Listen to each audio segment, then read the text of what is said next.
Miss Environnement. Miss Environnement. di nuyu également Adja Aïssatou Ndaw moom mi nga xamante ne tey moom lañ fi invité balaa may commencer waxtaan bi damay nuyu sénégalais yi nga xamante ni ñoo ngi ñuy seetaan ci Walf TV ak suñuy plateforme digitale fàttewu ñu benn yoon suñu mbokku internet yi nga xamante ni si matin ba léegi ñu ngi ñuy suivre Fatou. tey moom embouteillage bi nekk foire moom beneen affaire la moom. bi lay embouteillage bi xanaa. waaw moom na dañu Ibrahima Anne wax sax moom déjà waroon a nekk sur place mais ñu. du mën a ñëw. du mën a ñëw kon embouteillage bi métti na tey. métti na trop daa mel ne benn camion moo fa daal di paan. kon yoon wi. waaw loolu moo tax jee wàcc def yëfu kii daal yëfu ambo. noo def jël ci kàttaay. des fois ñu baax fi. waaw moo la ciy génne. moo la ciy génne du fa xat. dafa dafa dugal.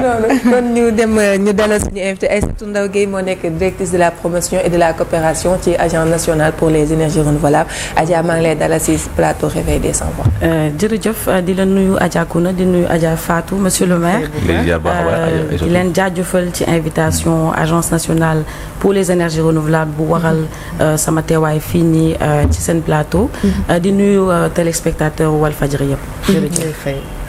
effectivement balaa ñuy xuus si waxtaan bi rek ñi xam ne ni tey dañuy waxtaanee lu soxal wàllum énergie renouvelable bëri na ñu koy faral di dégg te xamuñu njariñ bi ak yéen yi nga xamante ni moo di inconvénient bi ak naka rek la ñuy fexe ba jëfandikoo loolu di énergie renouvelable loolu moo tax tey ñu dala fi waa ANER nag mission bi mu am mooy di promouvoir li nga xamante ni moo jëm ci utilisation des énergies renouvelables ci bépp secteur bu mu mënti doon balaa ñuy xuus si waxtaan bi rek énergie renouvelable lan lañ bëgg a xam d'abord lan la. waaw jërëjëf énergie renouvelable nag bu ñu koy wax c'est contrairement aux énergies fossiles te bu ñuy wax énergie fossile mooy lépp lu laal ci pétrole par exemple ci gaz yoo xamante ne moom maanaam énergie yoo xam ne source yi day jeex day c'est tarissable loolu mooy énergie fossile contrairement aux énergies renouvelables bi nga xamante ne Dame Nature maam yàlla moom la ñu jagleel énergie yooyu day renouveler du luy jeex te boo buggee ma dugg tuuti ci quelques exemples yoo xamante ne source énergie renouvelable la bi ñu gën a xam fii Sénégal c'est l'énergie solaire énergie solaire nag mooy biy jógee ci naaj bi Sénégal macha allah yàlla jagleel nañu naaj 365 jours sur 365 donc te énergie boo xamante ne ñun maîtriser nañu ko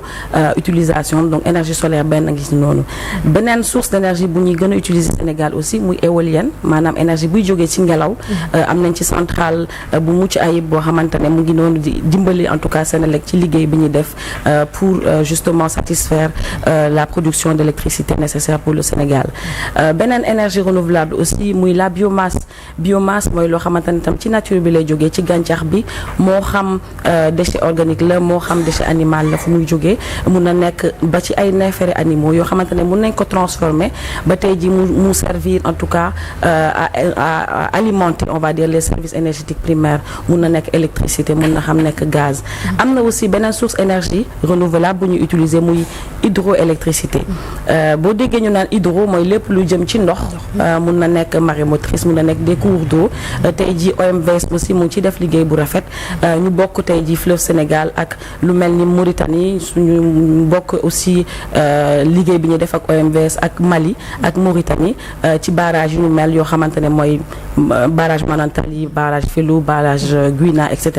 donc voilà c'est ces 4 sources d'énergie vraiment yu Sénégal di utiliser instant di ko exploiter bu baax teewul nag ñu ngi aussi gëstu ci yeneen sources d'énergie yoo xamante ne ñu ngi ci def ay recherche yu taxaw pour mën ko gën a utiliser donc pour résumer un peu énergie renouvelable yooyu la ñuy utiliser te loolu it mooy énergie renouvelable je pense que leer na source d'énergie yooyu nga xamante ne moom la ñu mën a duppee énergie renouvelable léegi ci tënk lan mooy njariñu jëfandikoo li nga xamante ne mooy énergie renouvelable. alors njëriñ yi bari na déjà tey jii boo déggee accès universel de l'électricité énergie renouvelable am na ci pàcc gu rëy ndax boo demee ci zone isolée yi sunu agence consœur bu ñu woowee ASER muy agence sénégalaise d'électrification rurale ñu ci def liggéey bu am solo ndax bu ñu demee ci gox-goxaat yi seen rôle mooy ñu andi électricité ci gox yooyu donc loolu ñaari choix la ñu am ñoom c'est-à-dire que ci réseau Senelec yi muy énergie conventionnelle wala énergie renouvelable foofu la njëriñu énergie renouvelable amee ndax moom moo gën a rentable économiquement parlant moom côté environnement aussi préservation surtout de l'environnement ak ni ñuy éviter gaz à effet de serre yi c'est-à-dire wàññi aussi les effets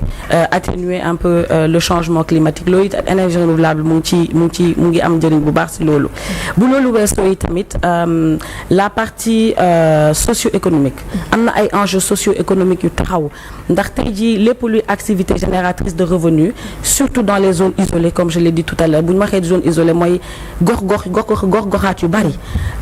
ci biir Sénégal yoo xamante ne amuñu woon accès énergie day tax par exemple exode rural bi am day tax ñu nekk dundin boo xamante ne en tout cas du loolu la ñuy aspirer pour tout le Sénégal te ñun tey jii on est là pour réduire les inégalités justement entre les zones rurales ak zone urbaine yeeg périurbaine donc énergie renouvelable aussi tey jii dina tax zone yooyu mun a am accès au service minimum yoo xamante ne war nañ koo am pour au-delà même de l'électricité et des lampes qu'on voit mais c'est surtout les activités génératrices de revenus liggéeyloo leen te loolu boo ko waxee ñu ngi laal ci secteur d'activité yëpp yaa ngi ci agriculture tey jii boo nemee béykat yi lu mel ni pompe solaire lu mel ni ay chambre froide yoo xamante ne dina leen permettre ñu wàññi perte bi bu baax a baax bu ñu récolter tout ce qui est oignon pomme de terre etc. ñu am fu ñu koy mun a conserver voilà donc ça c'est des chambres froides boo jëlee secteur éducation tey jii bëri na école yoo xamante ne ñu ngi ci ay zones isolées école yooyu noonu ñu leen di jàppale non seulement pour ñu am électricité mais aussi ñu am accès à l'eau et donc ñu jàll tuuti aussi c'est accès à l'eau boobu on accompagne en tout cas les acteurs qui sont dans ce secteur là d'eau pour ñu am accès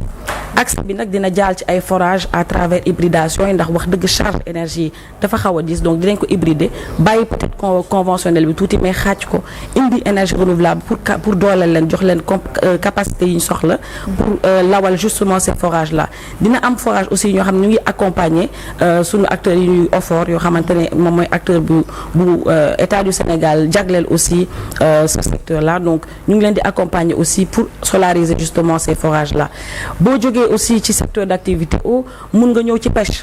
tey jii sunu mbokk yi liggéey ci pêche dañuy am aussi problème de conservation de ces produits halieutiques dañuy def aussi ay chambres froides à proximité nga xamante ne dinañ mun a napp am fu ñu koy garder nga xamante ne du ñu yàkkamti jaay bi dina leen gën a mun a jàppale ñu yaxanal seen ay poches bëri na yeneen yoo xamante ne njeexital yi bëri na mais yuñ ci mën a wax daal mooy socio-économique environnemental comme ni ma ko waxee tout à l'heure parce que dinañu tax ñu atténuer surtout ce changement climatique et puis territoriaux comme je l'ai dit tout à l'heure pour éviter justement et réduire inégalité bi am entre les zones rurales et les zones urbaines. Voilà ko léegi réduire inégalité les zones rurales ak les zones urbaines dem ba ci gox-goxaat yi nga xamante ni daanaka ñu bëri sax xamuñu ni am na ay nit yu fay yeewoo. naka la agence bi di def ba ñooñu nga xamante ni dinañ mën a jëfandikoo li nga xamante ni moo di énergie renouvelable ndax yaakaar naa ne c'est pas une tâche facile. Pas du tout c'est vrai que c'est pas du tout une tâche facile waaye machallah État du Sénégal am nañ ci benn stratégie boo xamante ne globalement c'est le ministère sunu tutelle mooy ministère de l'énergie du pétrole et des mines à la tête monsieur Birame Souleye Diop mu ngi koy assurer bu baax donc am nañ ci benn stratégie bu ñu mettre en place wax dëgg du doon énergie renouvelable kese mais day nekk mix énergétique boo xamante ne dinañu permettre ñu mun a atteindre en tout cas cet objectif d'accès énergie renouvelable nag bu demee ANER bu demee ci gox-goxaat yooyu du ñun ñoo war a andi forcément accès bi ci ménage yi loolu liggéeyu ASER la parce que ñu bëri dañuy jaxase ASER mooy agence sénégalaise d'électrification rurale donc ñoom ñooy chargé de indi électricité bi ci village yi ci ménage yi ñun ANER li ñu gën a concentré wu mais comme je l'ai dit tout à l'heure mooy tout ce qui est activité génératrice de revenus tey jii moo tax dañuy lëkkaloo lu bëri ak ASER di liggéeyandoor nga xamante ne ñoom fu ñu indi électricité ci ménage yi ñun ñu ñëw jàppale ces zones isolées là ba nga xamante ne au-delà de l'électricité c'est-à-dire courant bi ñëpp di gis dinañu mën a am ay activités yoo xamante ne dina leen andil xaalis ñu mën a toog seen ay gox-goxaat mën a am la qualité de vie bu ñu war a soxla donc ANER ñun loolu la ñuy def on électrifie aussi beaucoup d'infrastructures yoo xamante ne socio-communautaire la écoles yi ñu ngi leen di électrifier les postes de santé les cases de santé dans le secteur de la santé on en a électrifié beaucoup grâce aussi à la coopération néerlandaise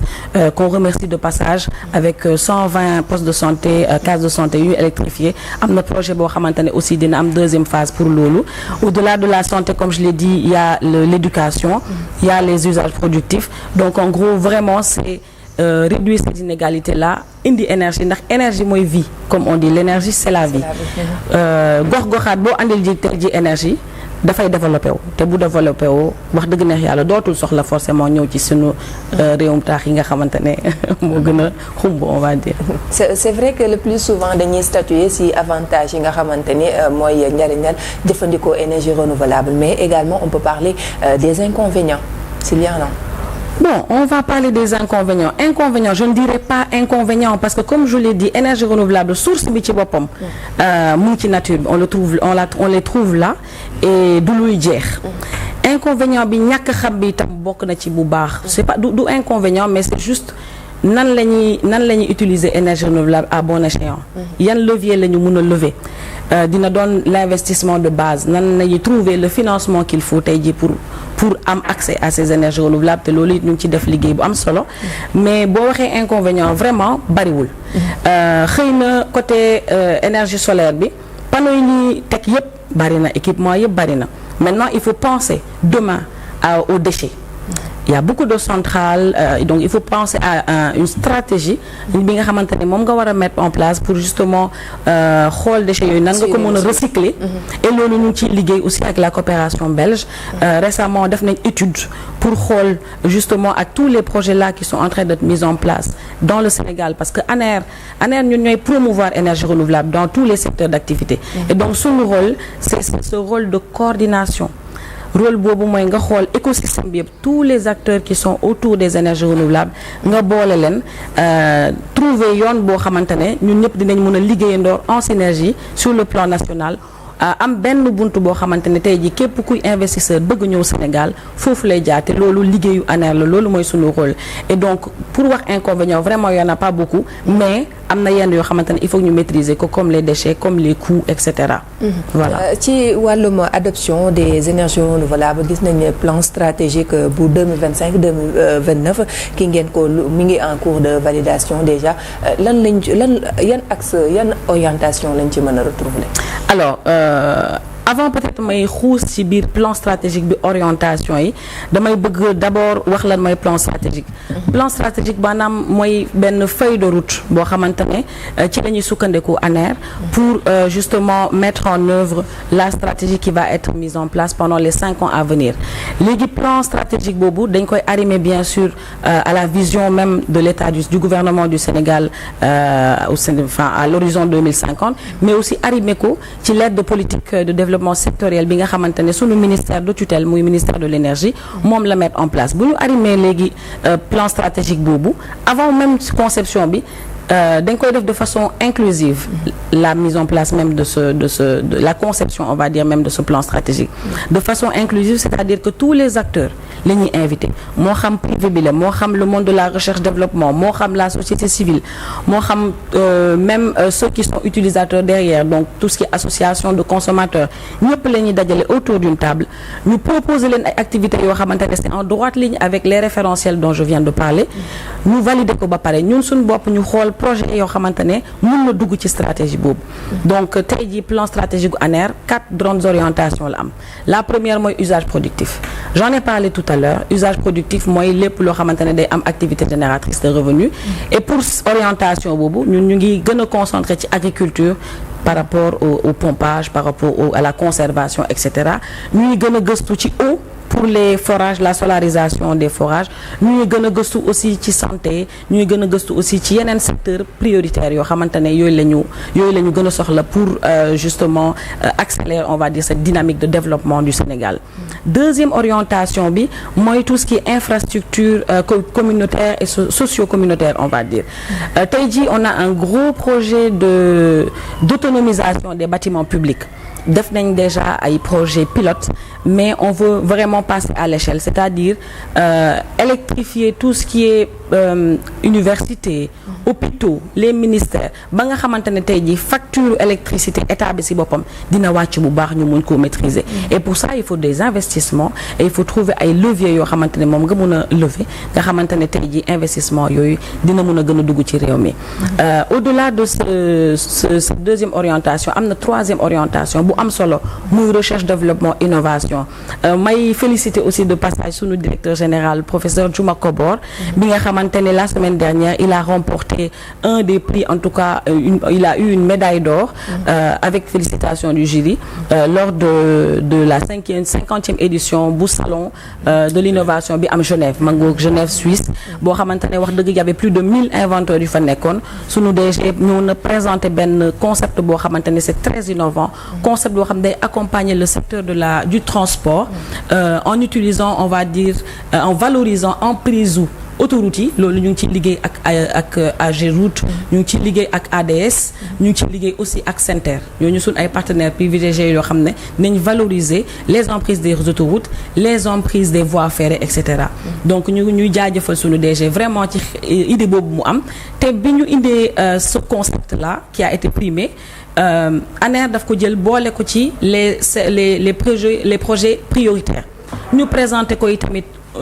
sunu ministre présenté ko itam nguur gi mu am portage bi mu war ba tey jii ñu boole projet boobu en tout cas ci projet prioritaire carrément état du Sénégal donc c'est pour vous dire que pour ñun recherche développement innovation lu important la ci ñun et donc on va utiliser ça et puis bon boo jëlee université yi ñu bëri ñu ngi liggéey lu baax vraiment ci énergie renouvelable mais mu ngi ci tiroir yi tey jii ñun ANER suñu rôle aussi mooy ubbeeku mangoog tey jii suñu rôle mooy ubbeeku communiquer ci recherche yooyu jël recherche yooyu aussi accompagner leen ba nga xamante ne tey jii dinañ mën a concrétiser ces projets qui sont malheureusement ci ay tiroirs donc suñu rôle aussi mooy fësal liggéey nit yëpp dans ce sens-là et puis bon côté recherche développement c'est plus nos chercheurs c'est plus nos inventeurs c'est pas forcément ñu jàng comme je l'ai dit j'ai cité l'exemple des professeurs mais am na ñoo xamante ne ñu ngi nekk ci ay villages jànguñu mais c'est des autodidactes c'est des gens qui ont des esprits créatifs donc demain on les accompagne là pour justement concrétiser ces projets-là quatrième et dernière orientation bi nag mooy renforcer suñu positionnement ce qui est très important il faut ñu renforcer suñu positionnement ndax nit booy avancer tuuti ANER a été créé en 2013 daw nañ lu bari tuuti là il faut ñu defaat suñu toogaay xoolaat suñu bopp xool par rapport aux nouvelles orientations du gouvernement du Sénégal nan la ñuy toogaatee en termes de ressources humaines bu soxlaa ñu renforcer suñu ay compétences ñu renforcer ko bu soxlaa ñu recruter yeneen nit ñu recruter et cetera mais aussi au-delà de ça xoolaat nu ñuy organiser écosystème bi nu ñuy fédérer nu ñuy coordonner en tout cas tous les acteurs autour des énergies renouvelables ba nga xamante ne tey jii nañ am développement tout en évidemment accompagnant surtout le secteur privé j'insiste beaucoup parce que tey jii mënuloo développer benn marché te ce secteur privé local forul donc on est là aussi pour les accompagner et un dernier volet peut-être c'est la sensibilisation la communication qui sont des volets très importants c'est faire connaître à la population sénégalaise justement les impacts enjeux utilisation énergie renouvelable yi d'ailleurs maa ngi ci profité waale di invité sénégalais yi ANER mi ngi organiser lu tudd Sierra c'est un salon international sur les énergies renouvelables et sur l'environnement boo xam ne ñu ngi koy amal du 24 au 26 avril bii nii au Grand Théâtre may invité sénégalais yépp ñu ñëw l'entrée elle est libre et gratuite et donc voilà ñëw leen ngeen assister il y a une partie exposition il y aura des colloques scientifiques où vraiment dina am échange en tout cas yi war nga xamante ne lépp lu ngeen bëgg a xam ci énergie renouvelable di ngeen ko xam foofu ci Sierra bi. D'accord léegi sànq yaa ngi doon wax ci wàllum innovation mën nañ ne agence bi tamit am na yenn défis yoo xamante ne faw mu relever ko ndax 12 ans d'existence am na yoo xamante ne ay pas la franchir ngeen ko mais ba tey am na yoo xamante ne ba tey matale woo leen ko. dëgg la alors défis yi bari na au-delà même ñu yokk